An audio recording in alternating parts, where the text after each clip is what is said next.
welcome to a continuation of our roster evaluation series here for the Minnesota Vikings heading into the offseason. Today we're going to be discussing the wide receiver group and what we have available for the passing game for the 2021 team. And I was hoping to have these done before free agency started, but of course the legal tampering phase is just a thing that we like to kid ourselves about, right? Because of course they're going to all be illegally tampering until that date comes, which I believe is March 17th. It was funny. Dan Campbell, for the head coach of the Lions, did an interview today. He can't even talk about Jared Goff yet until that trade is finalized when the new league calendar year begins. So just a little thing. I was hoping to have these done. They're already starting to make roster moves. We only got two positional groups left after this, the running backs and the quarterbacks. If you missed any of the previous ones, go to the playlist. We have them all there. The playlist is, of course, the 2021 Vikings season.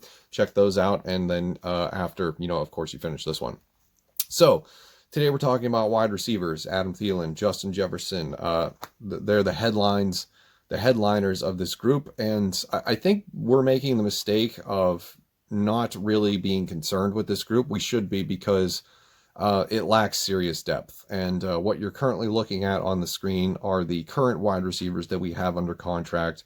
And you'll notice that Chad Beebe is not listed here because he is currently a free agent. So there's a lot to discuss with this group. We'll start with the top.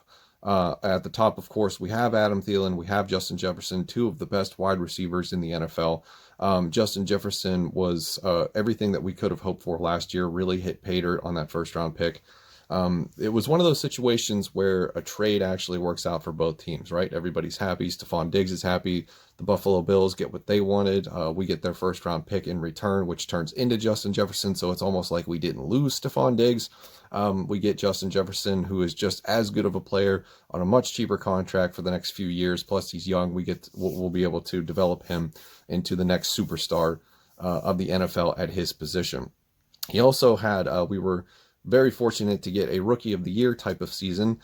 He should have won that award, but for some reason that we overvalue quarterbacks in this league. Go figure. So, but he gets the rookie receiving record and all is well. So when it comes to wide receiver 1 and wide receiver 2, two of the best in the game. The problem is, after Adam Thielen and Justin Jefferson, we have a bunch of guys who don't contribute that much. And it's not for a lack of, their effort. It's just, that's the way the offense is. We run so many 2 tight end sets where we only have 1 or 2 wide receivers on the field at any given time. If you take a look at the snap totals for BC Johnson, who is arguably wide receiver 3 on this team this year and last year, he only played 22.1% of the offensive snaps in 2020. After that's a huge decline after the 2019 season, where he played 52.8% of the snaps. So we went from more often than not running wide receiver 3 sets to barely doing that at all. So it just goes to show you how committed this offensive philosophy is to the ground game, where they want to hand the ball off to Dalvin Cook 30 to 35 times. And I don't know how we ended up with such a good passing offense that we did last year. I think a lot of it has to do with Justin Jefferson breaking out in his rookie season, and a lot of it has to do with the fact that we went up against some secondaries that weren't that great. The Lions being a good example, the Cowboys being a good example. And then, of course, Kirk Cousins played out of his mind down the second half of that stretch. And I guess everything just sort of came together for them.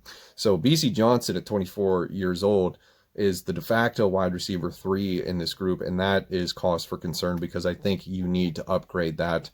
So I don't know if it's going to be obtainable in free agency. Maybe it's better as a draft target in the NFL draft, getting a wide receiver in the 3rd or 4th, maybe 5th round, to better round out this group and make it more whole than it is right now. Because after BC Johnson, it gets even worse, because the reason Chad Beebe is not listed on this on your screen right now is because he's a free agent. Remember, these are only people that we currently have under contract, and Chad Beebe is not one of them. And it remains to be seen whether he's going to come back. We'll discuss him at the end here. But after BC Johnson, if you don't count Chad Beebe, you're left with Dan Chisena and KJ Osborne, who are special teams players only. Chisena played 57.4% of the snaps on special teams last season. 0.0% of offensive snaps in 2020. Same thing goes with Osborne. He was a rookie last year. They drafted him primarily to be a special teams return man. That was his thing at Miami, where he played college football. He only participated on 26.1% of all special team snaps. That happened last year. Huge disappointment as a rookie. Really couldn't break into what it was that he was drafted to do. Ends up losing that job to Chad Beebe, Amir Abdullah, just anybody that they could throw back there. It just sucked because, I think they wanted to use Mike Hughes in the return game, but unfortunately he was lost to injury once again. So that's cause for concern. You currently have 2 of the 5 active under contract wide receivers on your roster played 0% of the offensive snaps last season. And then you have 1 of the other remaining 3 that only played 22%, less than 25% of offensive snaps for the bottom 3 wide receivers on this roster currently. And that is just a major concern in my mind. We're always talking about, we need a left guard. We need interior defensive linemen. What are we going to do about the safety position with Anthony Harris being gone? What are we going to do about corner? We need a veteran corner presence. I think you need to upgrade wide receiver. I know Justin Jefferson and Adam Thielen are really good, and I know that we run primarily 2 tight end sets where there's only 1 or 2 wide receivers on the field at a given time. But just to go into a season in the modern era NFL where you expect Kirk Cousins to be just as good, if not better, than he was at the end of the second half last year, is just criminal. Like, how do you expect to replicate that with such a dire need at wide receiver after the first 2? And if one of them goes down, God forbid, Adam Thielen 2 years ago missed 5 games with an injury. If one of them goes down, we're going to be in a world of trouble trying to throw the football.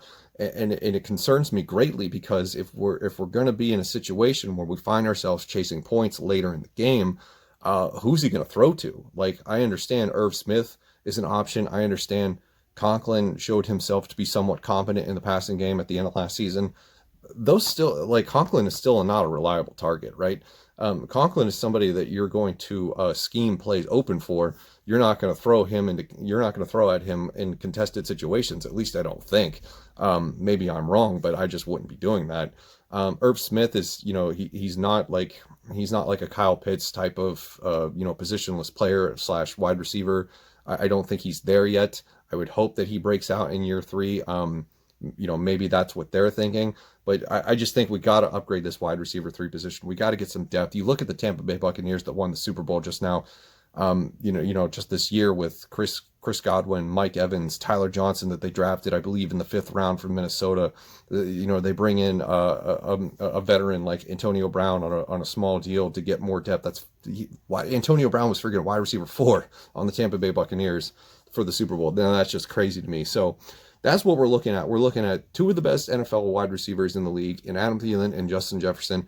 And then after that, it's just, throwing a dart at the wall and hoping something sticks with these guys. So, and before I go, I do want to mention Chad Beebe, who we have already talked about as being a free agent right now, 27 years old. Last year was his first completely healthy season where he missed 0 games. He participated in 14. I don't know that they bring him back, because at this point, when's it going to click that he just doesn't really have it? Like, he's had moments, but he's also had bad moments. I think we all remember the muffed punt, which I believe was against Carolina. Correct me if I'm wrong. This past season, which just felt like a huge deflation. Like, special teams across the board for the Minnesota Vikings last year was terrible. But that was one of the plays that stands out as, just the most impactful. So I don't know if you bring him back. To me, it seems like we could upgrade the position, especially through the draft, get somebody in the middle. It's a deep draft at wide receiver this year. So that's where we stand. We have 2 of the top wide receivers in the league as the starters, a kind of middling wide receiver 3 in BC Johnson, and then currently under contract, a gunner and a return specialist who isn't very special at returns. I think we need to upgrade. I really do. I think we need to upgrade this position in the worst way possible. So hopefully the rumors about maybe Keelan Cole coming from Jacksonville to follow Keenan McCardell, who is now the wide receivers coach, is true. Maybe we can get a good deal on him, and then maybe we target somebody in the middle of the NFL draft. So that's going to do it for the wide receiver evaluation for the Vikings heading into 2021. Let me know your thoughts in the comments below. Thank you for watching, and I'll see you in the next one.